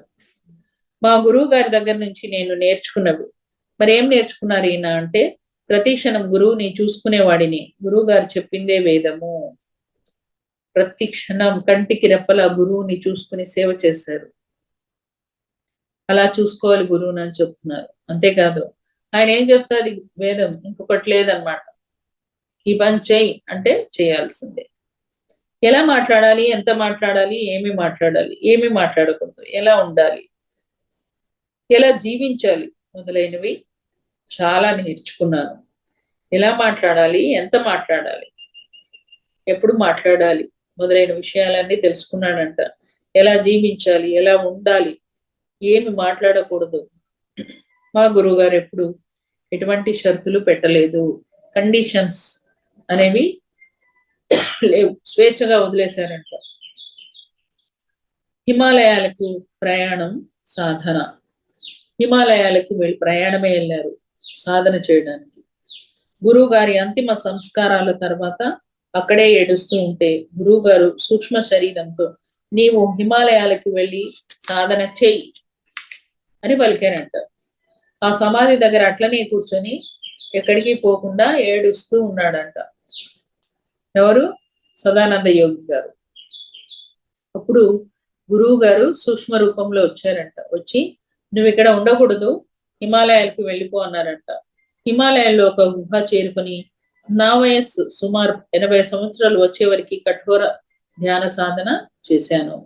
హిమాలయాల్లోకి వెళ్ళి ఒక గుహ చూసుకున్నాడు. చూసుకుని 80 సంవత్సరాలు కఠోర ధ్యాన సాధన చేశాడంట. ఇప్పుడు ఇక వెళ్ళి ప్రజలకు ధ్యానం చెప్పమని చెప్పారు.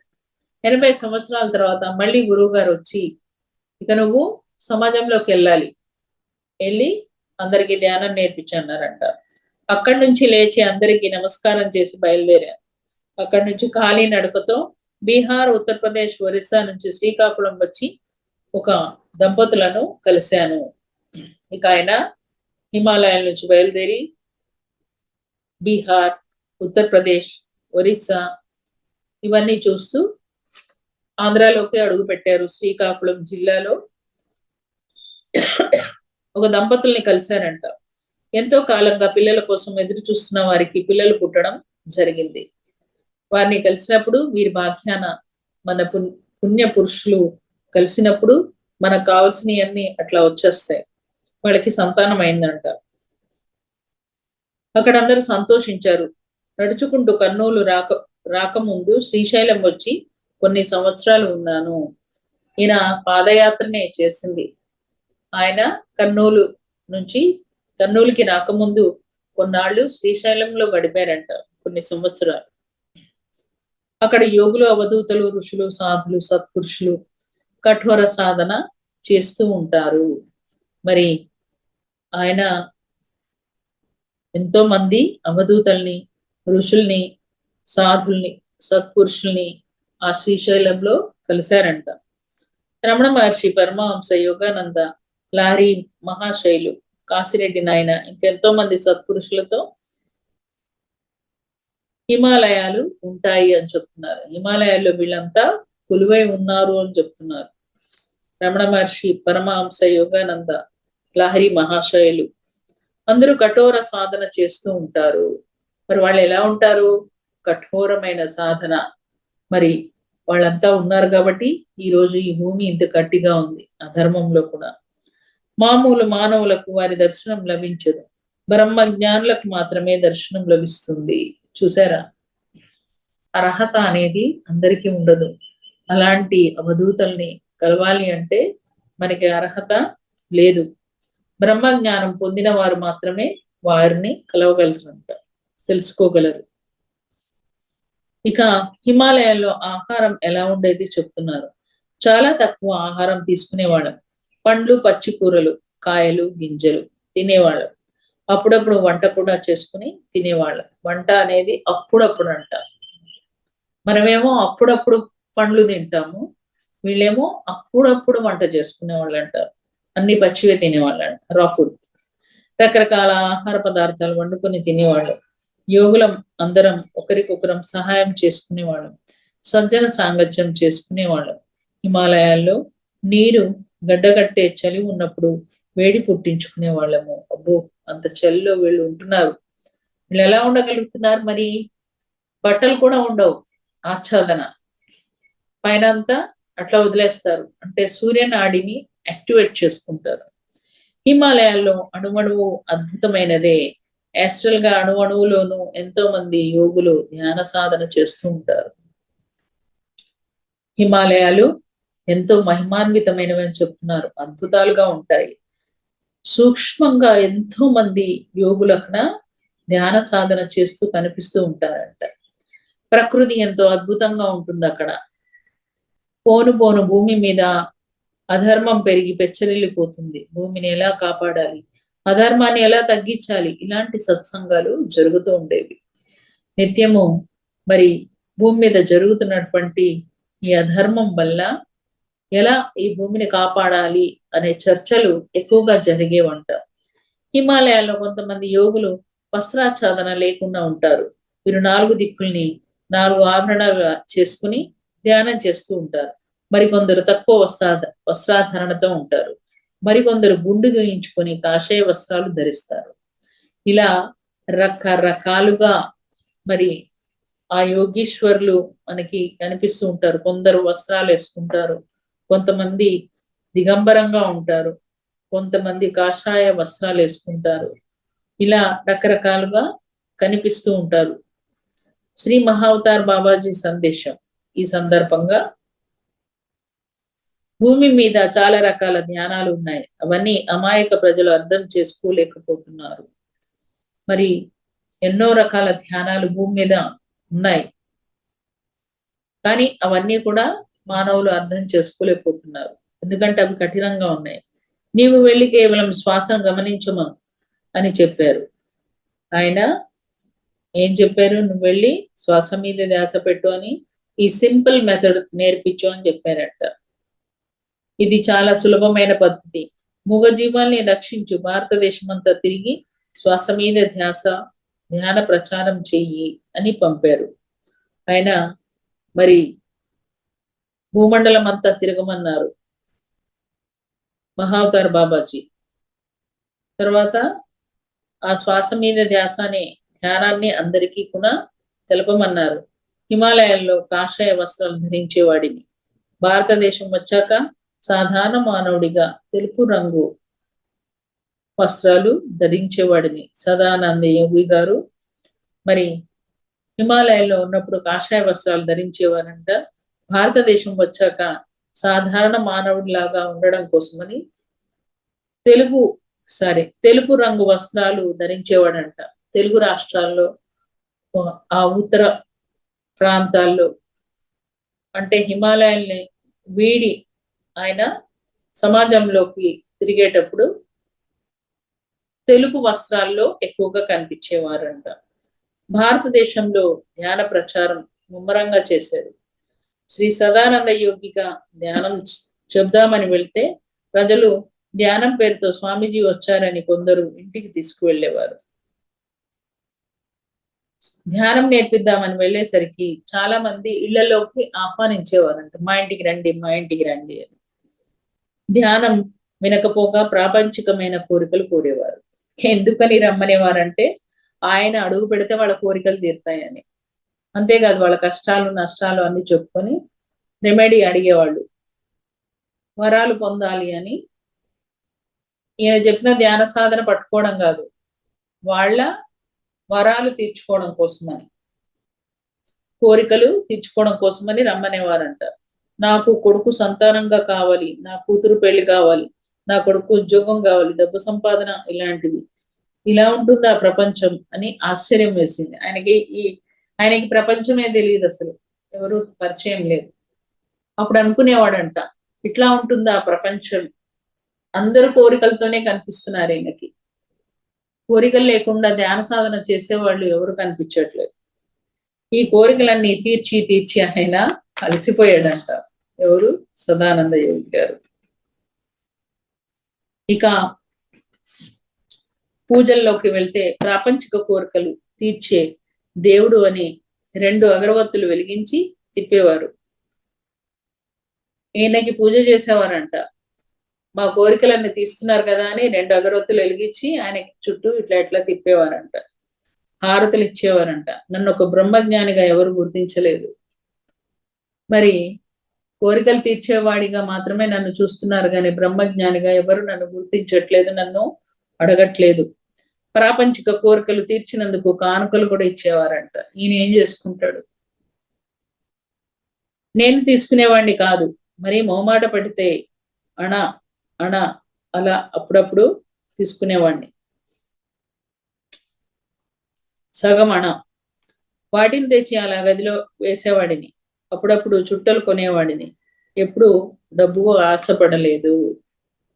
ఆ డబ్బులు తీసుకొచ్చి ఇంట్లో వేసేవాడంట. ఎప్పుడన్నా చుట్టలు కొనేవాడంట. డబ్బు మీద ఎప్పుడు ఆశ లేదు. చివరగా కర్నూలు రాక ఇలా తిరుగుతూ మొత్తానికి కర్నూలుకి వేయించేశారు. భారతదేశం అంతా తిరిగి అలసిపోయాను. చివరకు కర్నూలు వచ్చాను.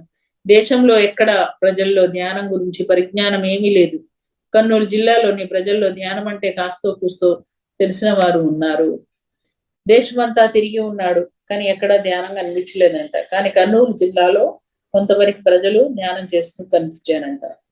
బనగానపల్లి కర్నూలు జిల్లాలో శ్రీపోతులూరి వీర బ్రహ్మేంద్ర స్వామి వారు కాలజ్ఞానం రాశారు. ఎంతో మంది అవధూతలు తిరిగిన ఆ ప్రాంతం. అయితే బనగానపల్లి గ్రామం ఎలాంటిది అంటే, పోతులూరు వీర బ్రహ్మేంద్ర స్వామి ఆయన తర్వాత కొంతమంది అవధూతలు ఆ ప్రాంతం అంతా తిరిగి ఉన్నారంట. కర్నూలు జిల్లా వారికి ధ్యానం చెబితే సులభంగా త్వరగా అర్థం చేసుకుంటారని కర్నూలు వచ్చాను. ఆ ప్రాంత ప్రజలకి ధ్యానంలో ప్రవేశం ఉంది, అంత కొంత తెలుసు, కాబట్టి వీళ్ళు అర్థం చేసుకుంటారు అని కర్నూలు వచ్చానంట. కర్నూలు వచ్చే ముందు రేగడ గూడూరు వెళ్ళి వచ్చాను. రేగడ గూడూరులో 90 సంవత్సరాల వయసున్న లింగయ్య అనే శిష్యుడు ఉండేవాడు. చూడండి, ఒక్క శిష్యుడు కోసం అయినా వాళ్ళు వెళ్తారు. ఆ లింగయ్య అనే శిష్యుడు కోసమని 90 సంవత్సరాలంట ఆయనకి. రేగడ గూడూరుకి వెళ్ళారంట. కర్నూలు జిల్లాలో రామిరెడ్డి అవధూతను, వెంకటరెడ్డి, సుబ్బారెడ్డి మొదలైన వారిని కలిశాను. ఎంతో మంది అవధూతల్ని కర్నూలులో కలిశారంట. పత్రి నా ప్రియ శిష్యుడు. అతను ఇప్పుడు ఏ ప్రదేశాల్లో తిరుగుతున్నాడో గతంలో ఆ ప్రదేశాలన్నీ నేను తిరిగినవే. అయితే పత్రి నా యొక్క ప్రియ శిష్యుడు, స్పెషల్. ఎందుకంటే ఆయన కోసమే పుట్టాడు ఈయన. కాబట్టి పత్రి నా ప్రియ శిష్యుడు అని చెప్తున్నారు. ఇంకేం చెప్తున్నారు? ఇప్పుడు ధ్యాన ప్రచారము, ఆయన ఎక్కడెక్కడైతే తిరుగుతున్నాడో, ఏ ప్రాంతాల్లో తిరుగుతున్నాడో ఆ ప్రాంతాలన్నీ నేను తిరిగినవే. అంటే ఈయన బీజాలు వేస్తూ వెళ్ళిపోయాడు, వాటికి నీళ్లు పోస్తూ సార్ బయలుదేరారు. కోరికలు తీరిస్తే ఆయన ధ్యానం చేసుకుంటారని ఆశ. కోరికలు తీరిన వారు కొత్త కోరికలు కోరేవారు. కోరికలకి అందం లేదు. అయితే ఈయన మరి సదానంద యోగి గారు అందరి కోరికలు తీర్చేవారంట. ఎందుకంటే కోరికలు తీరిస్తే కనీసం ధ్యానం అన్నా చేస్తారు అని. వీళ్ళు కోరికలు తీర్చుకునేవారంట, కానీ ధ్యానం లేదేం లేదు. ఒకటైనాక ఒకటి దానికి అంతు ఉండేది కాదంట. కొత్త కొత్త కోరికలు వచ్చేవి. ధ్యానం మాత్రం చేసేవారు కాదు. కోరికలు తీరిన వారు ఆనందంగా ఇంటికి తీసుకువెళ్ళేవారు. కోరికలు తీరాయని మళ్ళీ కొత్త కొత్త కోరికలు కోరేవారు. కోరికలు తీరిన వాళ్ళు ఏం చేసేవాళ్ళు? ఇంటికి తీసుకెళ్లి ఆయనకి భోజనం పెట్టి మళ్ళీ కొత్త కోరికలు అడిగేవాళ్ళంట. కొత్త వారు వారి కోరికలు తీరతాయని తీసుకెళ్లేవారు, కానీ ధ్యానం నేర్చుకోవడానికి మాత్రం ఎవరూ రాలేదు. అలా ఎంతో మంది కొత్త వారు వాళ్ళ ఇళ్లలోకి తీసుకెళ్లారు, కానీ ఎవరు కూడా ధ్యానము సాధన చేయలేదంట. చివరకు కోరికల్ని తీర్చి అలసిపోయి కర్నూలు పాత బస్టాండ్ సమీపంలో శ్రీ రాఘవేంద్ర శాకాహార లాడ్జిలో ఉండేవాడిని. ఆయనకు విసుగు వచ్చిందంట. కోరికలు తీర్చి ఎంతో విసుగొచ్చి చివరికి ఆయన కర్నూలు దగ్గర పాత బస్టాండ్ లో ఉన్న ఒక లాడ్జి దగ్గరికి వెళ్ళి ఆ లాడ్జిలో ఉండడం మొదలు పెట్టానంట.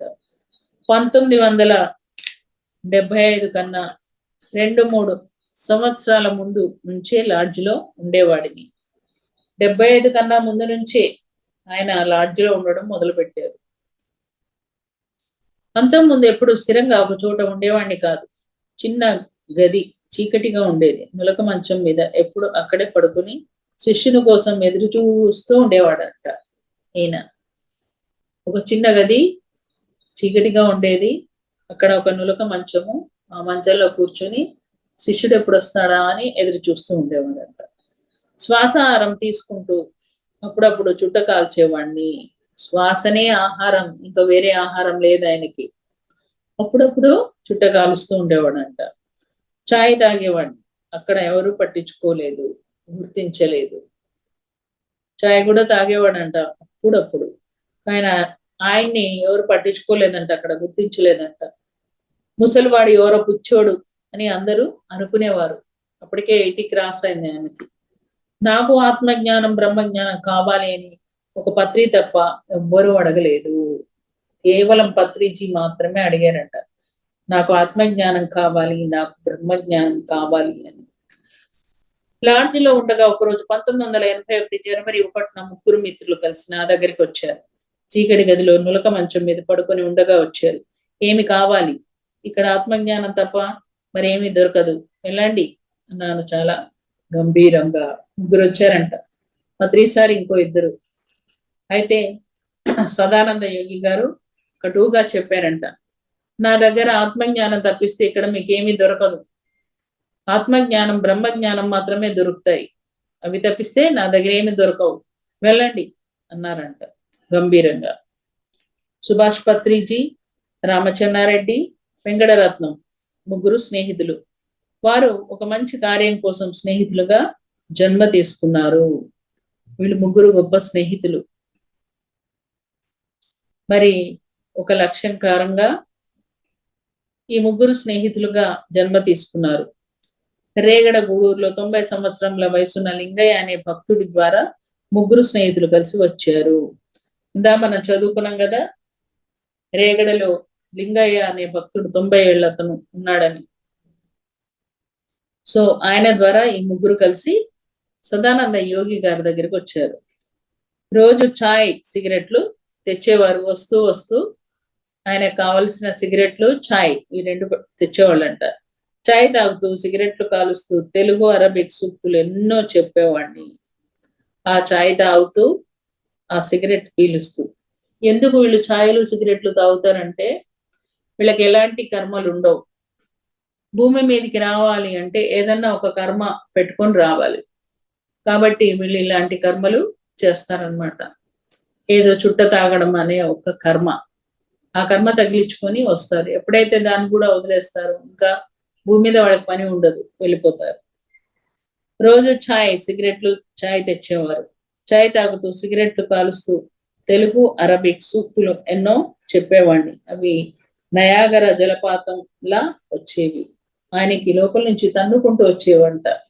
ఆ సూక్తులన్నీ కూడా మరి వీళ్ళ ముగ్గురికి తెలియచెప్పేవారంట, తెలుగు మరియు అరబిక్. ఓకే ఫ్రెండ్స్, మరి సమయము అయిపోయింది. మిగతాది రేపు చెప్పుకుందాం. Thank you very much. ఎంతో అద్భుతమైనటువంటి ఆ గురువు గారి గురించి, గురువులు ఎలా ఉంటారు, గురు పరంపర ఎలా ఉంటుంది అనేది చాలా చక్కగా మనం తెలుసుకుంటున్నాం.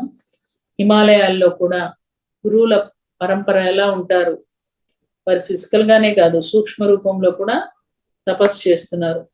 వేల సంవత్సరాల వయసు ఉన్నవాళ్ళు, వాళ్ళ యొక్క ఆహార నియమావళి, వాళ్ళు సమాజంలోకి రారు. ఎంత అద్భుతమైనటువంటి వాళ్ళ లక్ష్యాలు. కానీ వాళ్ళ లక్ష్యాలు లోక కళ్యాణమై ఉంటాయి. వాళ్ళు లోకంలోని ప్రజల్ని కలవరు, లోకంతో కలవరు, కానీ లోకం కోసం, లోక కళ్యాణం కోసం తపస్సు చేస్తారు. Okay friends, thank you very much. Madam, thank you very much. చాలా చక్కగా చెప్పినారు. బుక్ రీడింగ్ లాగా కూడా లేదు, ఎంతో బాగా ఎక్స్ప్లెయిన్ చేసినారు మేడం. చాలా బాగుంది, చాలా బాగా చెప్పినారు. సౌదీ అరేబియా నుంచి మన పత్రి సార్ దగ్గరికి, అంటే పత్రి సార్ని శిష్యుడిగా ఎంచుకొని మనందరికి ఇంత ధ్యానాన్ని, ఇంత జ్ఞానాన్ని అందించడానికి మనకు భూమి మీదకి వచ్చారు. చాలా బాగుంది మేడం, అంతా కూడా చాలా బాగా వివరించారు. Thank you madam, thank you very much. Masters madam, ఒక 5 నిమిషాలు క్లాస్ విన్నారు కదా, వాళ్ళకి ఏమైనా సందేహాలు ఉంటే తీర్చుకుంటారు మేడం.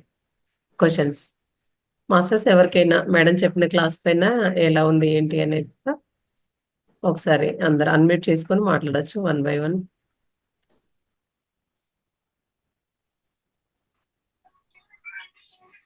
ఆహార నియమాలు అయితేనేమి, అంటే ఎవరైనా అక్కడ వాళ్ళ గురువు గారు చనిపోయినప్పుడు తను బాధపడ్డారు, అక్కడ కూడా ఆ సందేశం మనకు వచ్చింది మేడం. అంటే చనిపోయినప్పుడు అలా బాధపడద్దు, ఏడవద్దు అనేది కూడా. మాస్టర్స్ అన్మ్యూట్ చేసుకోండి 1 by 1.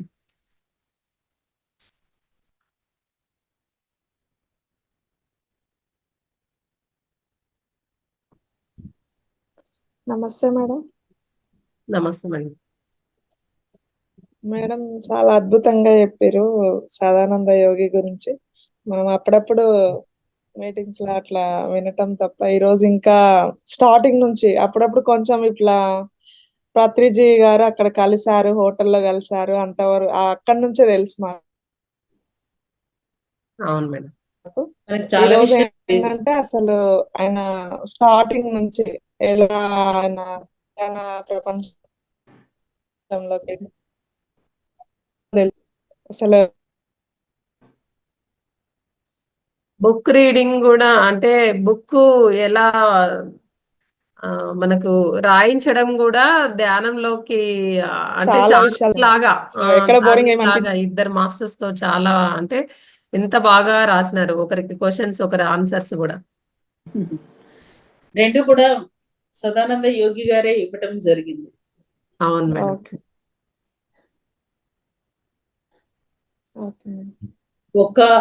ఒక శిష్యుడి కోసమని జన్మ తీసుకుంటే సూఫీ మాస్టర్, మళ్ళీ ఆయన పత్రి సార్ కోసమని.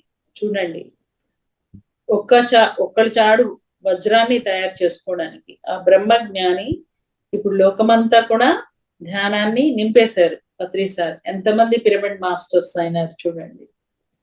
మనందరి జీవన విధానమే మారిపోయింది. అవును. చూడండి, ఆయన ఆ సదానంద యోగి పాపం ధ్యాన ప్రచారం చేస్తున్నారు, కానీ ఆయనని వరాలు ఇచ్చేవాడిగానే ఉపయోగించుకున్నారంట జనాలందరూ. కానీ పిరమిడ్ మాస్టర్లు ఎలా ఉన్నారు?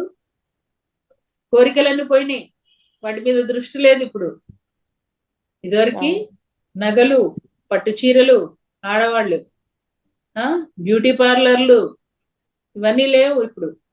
కలుసుకున్నా, అబ్బా నీ చీర బాగుంది, ఈ కమ్మలు ఎక్కడ చేయించావు, ఈ గొలుసు ఎక్కడ కొన్నావు, ఇవే ఉండేవి ముచ్చట్లు. మా అత్తగారు అట్లా, మా ఆయన ఇట్లా, మా పిల్లలు అట్లా, ఇలా ఉండేది. మా పక్కింటి ఆవిడ అట్లా, ఎదురింటి ఆవిడ ఇట్లా అని. అసలు ఇవేమి పోయినాయి చూడండి. ఏదైతే సదానంద యోగి గారు బ్రహ్మజ్ఞానులుగా తీర్చిదిద్దాలనుకున్నారో పత్రిసార్ అది చేసి చూపించారు. పిరమిడ్ మాస్టర్స్ ఏ వరాలు, ఏ కోరికలు లేకుండా ఉన్నారు, కేవలం బ్రహ్మజ్ఞానులుగా ఉన్నారు, ఎదుగుతున్నారు యోగీశ్వరులుగా. అది ఆయన యాస్ట్రల్ గా ఎంతో గర్వంగా ఫీల్ అవుతున్నారు కావచ్చు. పత్రిసార్ అంత కష్టపడ్డారు, మనం కూడా అంత చక్కటి సాధనలో ఉన్నాం కదా. మేడం, వారు వారి యొక్క అంతరంగాన్ని మన ముందు ఉంచారు. ఏమని? ఈ ప్రజలు నన్ను ఇళ్లలోకి ఆహ్వానించి కొత్త కొత్త కోరికలు అడిగేవాళ్ళంట. పాతవి తీర్చుకున్నవి సరిపోక మళ్ళీ కొత్తవి అడిగేవారు తప్పిస్తే సాధనలోకి మాత్రం వచ్చేవారు కాదు అని చెప్తున్నారు. అంటే అప్పుడు ఎనర్జీస్ అట్లా ఉన్నాయి, ఇప్పుడు ఎనర్జీస్ పెరిగిపోయినాయి. ఒక యోగి ఆత్మజ్ఞాని అనేది విషయం ఎవ్వరు కూడా గుర్తించలేదు మేడం. ఆయనను ఒక సాధారణ మానవుడిగా, ఒక ముసలివాడిగా, ఒక పిచ్చోడిలాగా అనుకున్నారు. కానీ ఒక బ్రహ్మజ్ఞాని, ఒక భగవంతుడు ఇక్కడ ఉన్నాడు అని ప్రజలు గుర్తించలేకపోయినారు. ఎంత దారుణం అంటే కర్మలు అట్లా అడ్డొస్తాయి చూడండి, గుర్తించలేకపోవడం అంటే.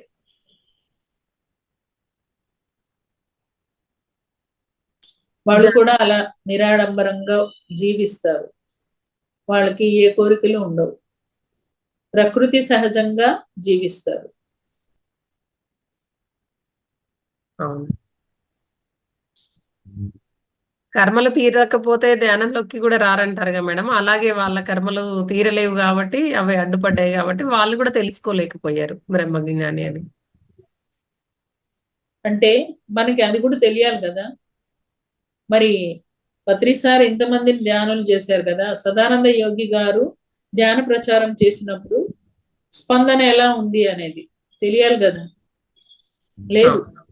లేదు అని చెప్తున్నారు యోగి గారు.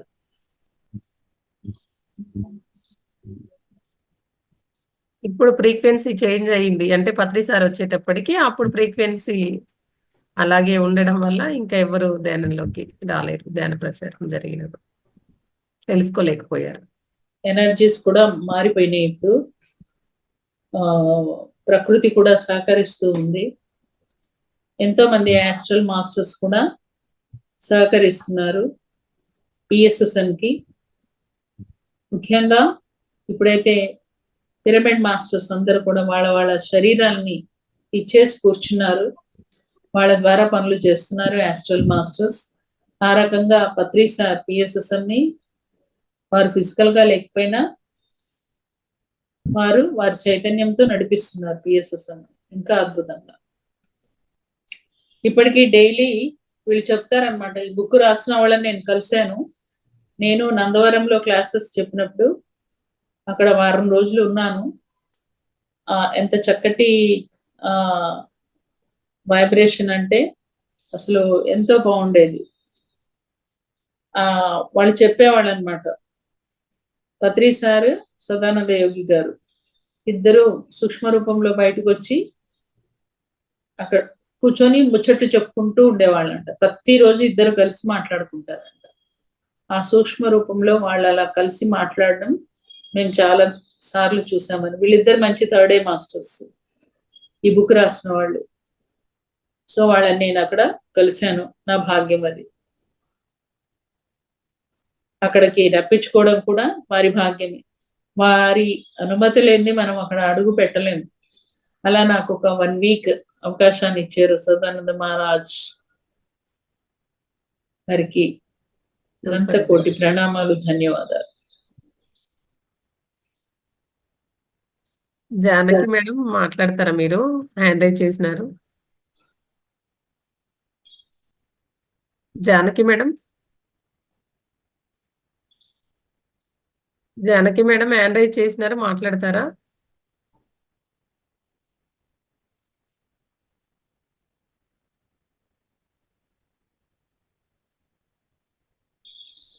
Thank you madam, thank you very much. Masters అందరు కూడా మేడం ఇంత చక్కటి హలో జ్ఞానాన్ని మేడం, మనకు వినిపిస్తుందా అండి? వినిపిస్తుంది మేడం. మేడం, ఒక డౌట్ మేడం. ఇప్పుడు మహావతార్ ఫౌండేషన్ అంటే మహావతార్ బాబాజీ గురించి కదా మేడం? మరి ఇది ఎట్లా మేడం? ఇట్లా సదానంద యోగి గురువు గారు అంటున్నారు కదా, ఈ ఫౌండేషన్ ఎట్లా స్థాపించారంటారు? ఫౌండేషన్ పేరు అది ఉన్నంత మాత్రాన ఆయన గురించే చెప్పుకోవాలని ఏం లేదు కదా. ఎంతో మంది గురువుల గురించి మనం చెప్పుకుంటాం.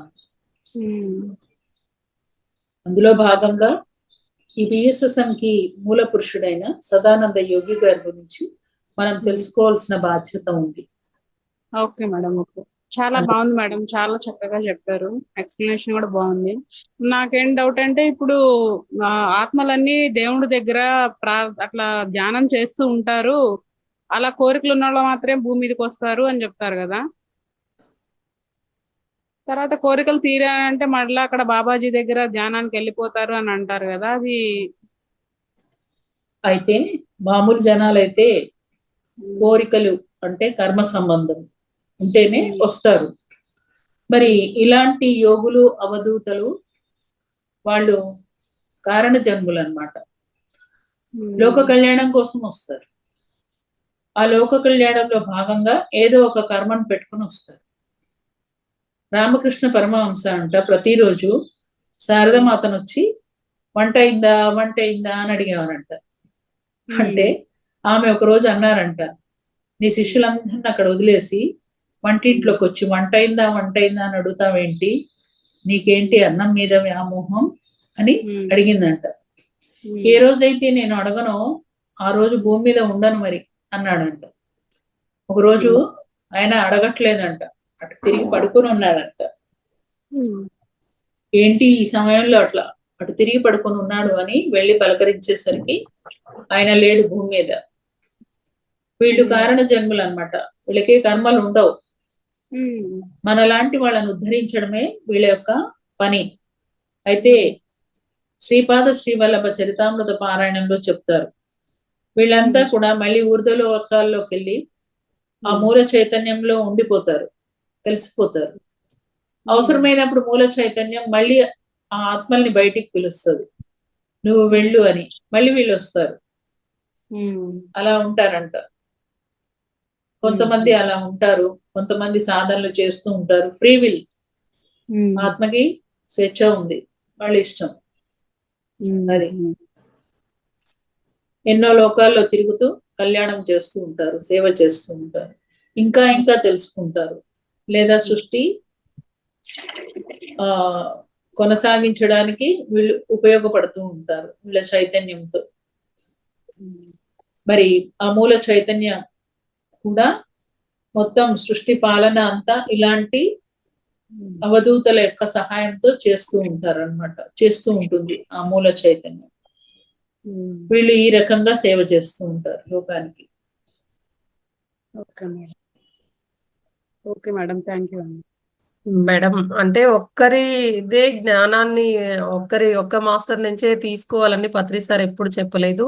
సారు కూడా ఎన్నో వేల బుక్స్, అంటే ఎంతో జ్ఞానాన్ని తను ముందు, అంటే అంత మంచి ఇప్పుడు యోగి స్థితిలో ఉన్నా కూడా ఎంతో జ్ఞానాన్ని తను తీసుకున్నాడు, అందరికి కూడా చెప్పాడు. అందరు కూడా ఒక గురువునే ఎంచుకోవద్దు, అందుకే గురువు లేరు అని చెప్పారు, శ్వాసే మన గురువు అని చెప్పారు. కాబట్టి అంత జ్ఞానాన్ని మనము ఎంత తీసుకోగలిగినంత జ్ఞానాన్ని అంత తీసుకోవాలి. కానీ ఇదే ఇప్పుడు మహావతార్ ఫౌండేషన్ కదా, మనం మహావతార్ బాబా గురించే తెలుసుకోవాలనేది ఏం లేదు. అలా పేరు మాత్రమే మహోదర్ బాబాజీ పేరు పైన. ఈ జూమ్ పేరు అది. అవును. Okay madam, thank you. మనం కూడా ఎంతో మంది అవధూతల్ని కలవాలి, వాళ్ళ చైతన్యంతో కలవాలి, వారితో ధ్యానం చేయాలి, అక్కడ ఉన్న వాళ్ళని కలిసి మాట్లాడాలి, జ్ఞానాన్ని తెలుసుకోవాలి. లేకపోతే సమాధులు ఉంటాయి, ఆ సమాధి దగ్గర వాళ్ళ చైతన్యం ఉంటుంది, ఆ చైతన్యంతో ధ్యానం చేయాలి. వాళ్ళు ఏం చెప్పారు, వాళ్ళ జీవన విధానం ఏంటి, ఇవన్నీ తెలుసుకోవాలి. పత్రి సార్ ఆల్రెడీ ఎన్లైటెండ్ ఆయన. మరి ఆయన మనము ఎలా ఎదగాలి అన్నదానికి చేసి చూపించారు ప్రాక్టికల్ గా. ముఖ్యంగా హిమాలయాల్లోకి వెళ్లకుండా నిర్వాణం పొందడం అనేది గ్రేట్ థింగ్. సంసారంలో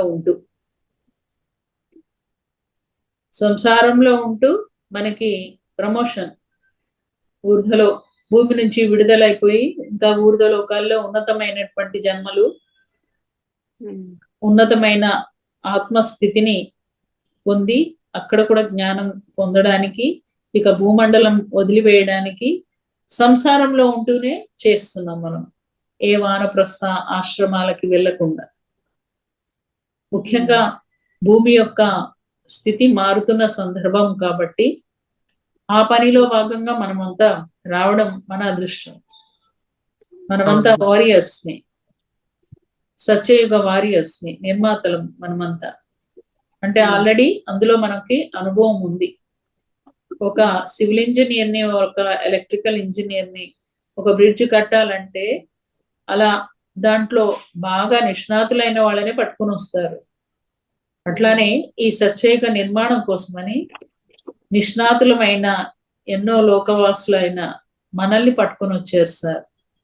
అందుకనే పిరమిడ్ మాస్టర్స్ సాధన కోసం రాలేదు, సేవ చేయడానికి వచ్చారు ఇక్కడ అని గుర్తు చేస్తారు sir.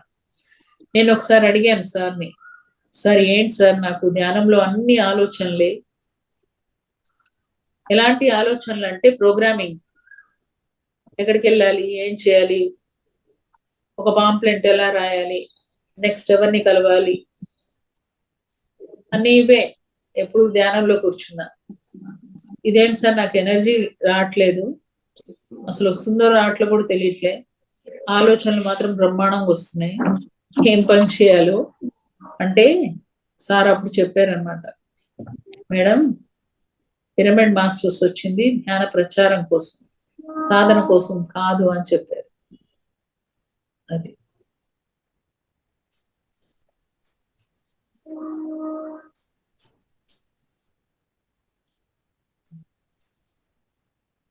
Thank you madam, thank you very much. ఇంత చక్కటి జ్ఞానాన్ని అందించినందుకు మా అందరికి మహోదర్ ఫౌండేషన్ తరపు నుంచి కూడా మీకు ప్రత్యేక ధన్యవాదాలు మేడం. మాస్టర్స్ అందరూ మేడం ఇంత చక్కటి జ్ఞానాన్ని అందించినందుకు ఒకసారి మేడంకి గట్టిగా క్లాప్స్ తీసుకుందాము. Thank you madam, thank you.